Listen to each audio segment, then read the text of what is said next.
కడప గ్రామాన్ని పరిశుభ్ర గ్రామంగా తీర్చిదిద్దడంలో పారిశుద్ధ్య కార్మికులు అందిస్తున్న సేవలు అభినందనీయమని గ్రామ సర్పంచ్ సాదే ఆశాజ్యోతి అన్నారు.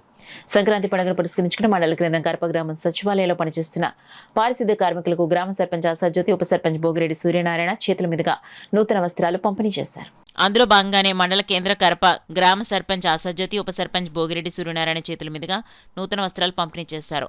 గత 5 సంవత్సరాలుగా ప్రతి సంవత్సరం సంక్రాంతిని పురస్కరించి పారిశుద్ధ్య కార్మికులందరికీ నూతన వస్త్రాలు అందించడం జరుగుతుందని పేర్కొన్నారు.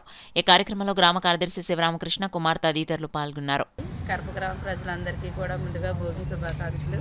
అలాగే మా సచివాలయ సిబ్బందికి, మా పంచాయతీ స్టాఫ్ అందరికీ కూడా భోగి శుభాకాంక్షలు తెలియజేసుకుంటున్నాం. ప్రతి సంవత్సరం కూడా మా గ్రామాన్ని పరిశుభ్రంగా ఉంచుతూ మాకు సహాయ సహకారాలు అందిస్తున్నటువంటి మా కార్మిక సిబ్బంది అందరినీ కూడా జ్ఞాపకం చేసుకుంటూ వారి కృతజ్ఞతలు తెలియజేసుకుంటూ ప్రతి సంవత్సరం పండగకి కొత్త బట్టలు పెట్టడం అనేది ఉన్నదండి. అదేవిధంగా ఈ సంవత్సరం కూడా మా స్టాఫ్ అందరికీ కూడా కొత్త బట్టలు పెట్టి వారిని సంతోషపరచాలనేసి మాకైతే ఎంతో మా గ్రామాన్ని పరిశుభ్రంగా ఉంచడంలో వాళ్ళు చాలా సహాయ సహకారాలు అందిస్తున్నారు. వాళ్ళని మేము జ్ఞాపకం చేసుకుంటూ ఈ పండగ పూట వాళ్ళకి కొత్త బట్టలు ఇవ్వడం వల్ల మాకు చాలా ఆనందకరంగా ఉంది. వాళ్ళు కూడా మాకు సహాయ సహకారాలు అందిస్తున్నారు. అలాగే మా పంచాయతీ సిబ్బంది అందరూ కూడా మాకు సహాయ సహకారాలు అందిస్తూ ఉన్నారు. కాబట్టి అందరికీ కూడా మరొకసారి సంక్రాంతి శుభాకాంక్షలు తెలియజేసుకుంటూ